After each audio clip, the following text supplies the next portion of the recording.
মূল্যস্ফীতি নিয়ন্ত্রণ ও বাজারে পণ্যের সরবরাহ স্বাভাবিক রাখতে পেঁয়াজ, আলু এবং কীটনাশকে শুল্ক কমিয়েছে জাতীয় রাজস্ব বোর্ড। আলুর আমদানি শুল্ক কমিয়ে 15% করার পাশাপাশি 3% নিয়ন্ত্রণমূলক শুল্ক তুলে নেওয়া হয়েছে। পেঁয়াজ আমদানিতে বিদ্যমান 5% নিয়ন্ত্রণমূলক শুল্ক প্রত্যাহার করা হয়েছে।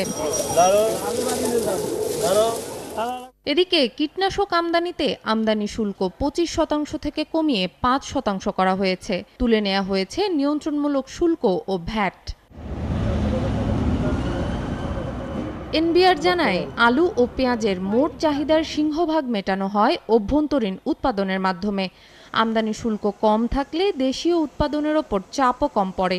এ কারণে কৃষকদের আলু ও পেঁয়াজ উৎপাদনে উৎসাহিত করতে আগামী 30 নভেম্বর পর্যন্ত শুল্ক হ্রাসের এই সুবিধা বহাল থাকবে বলে জানায়